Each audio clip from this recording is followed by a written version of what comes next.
Don't buy a GPU before watching this video, because no matter what you're gonna do, you're gonna end up buying the wrong one. So generally what you do before you buy a GPU, you go to YouTube, you search that model that you wanna buy, watch some reviews, or heck, you have a certain budget and you search on YouTube what's the best budget gaming GPU under this, and you watch some reviews, gaming reviews, benchmarks, all this, and then you buy a GPU. What if I tell you most of the things that you are doing is not completely right? Because the problem is, when you watch just a general review, let's just say a 10 game benchmark, 20 game benchmark, 30 game benchmark, you're not gonna get the full story, because you might be playing different set of games than what it was shown there. And most modern GPUs are not only built for gaming, but also they can do a lot of computationally heavy tasks. And if your workflow revolves around those computational heavy tasks, then you should be mindful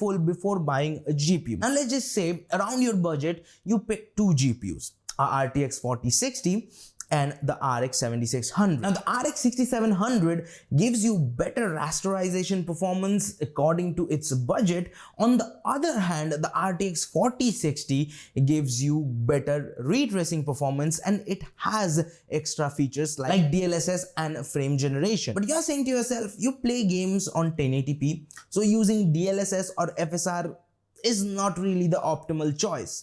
And at the same time, you don't play games with RTX, you play Fortnite. So in your eyes, the RX 6700 might be a better option because of its better rasterization performance. Well, you might be wrong, because Unreal Engine 5 runs better on a nvidia GPU. That means the RX 6700 will definitely be a good GPU, but the RTX 4060 will give you better performance when it comes to playing Fortnite. Now, not only that, what if your workflow also revolves around doing other tasks like video editing, 3D rendering? Most of your workflow software or your professional software that you use on your computer at a daily basis utilizes CUDA better than OpenCL. So in that case, investing on an NVIDIA GPU would be better suited because of its CUDA support. AMD has came a long way, and a lot of professional applications utilize OpenCL as well as CUDA,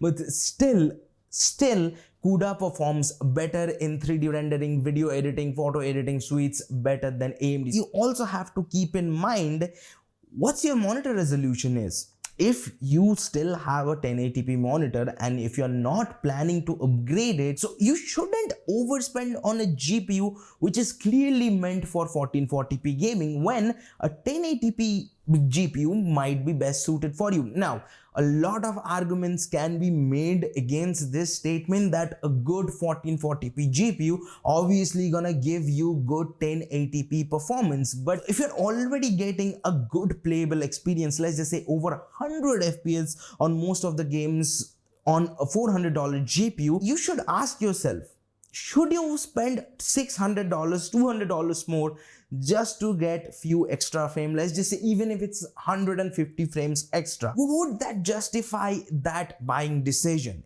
If it does, then I would definitely suggest you go ahead, buy that $600 GPU instead of $400. But if you think that is not the sensible option for you, then go buy the GPU which makes the most sense. So to round all this up, first, before buying a GPU, you should know what's your needs are. Are you gonna play just games? If you do, then what kind of games are you playing? Now that you have the games list, you should know this, that what resolution you're gonna play those games on. Are you gonna play games with ray tracing on? After that, you should determine what kind of FPS or frame rate you are looking for. Then you should ask yourself, are you gonna do anything else than gaming? Like you are a creator, you are a streamer, then you should know that what kind of software suite you're gonna use. Now go to the internet and search or research according to your needs. Now there are other requirements that you should look for.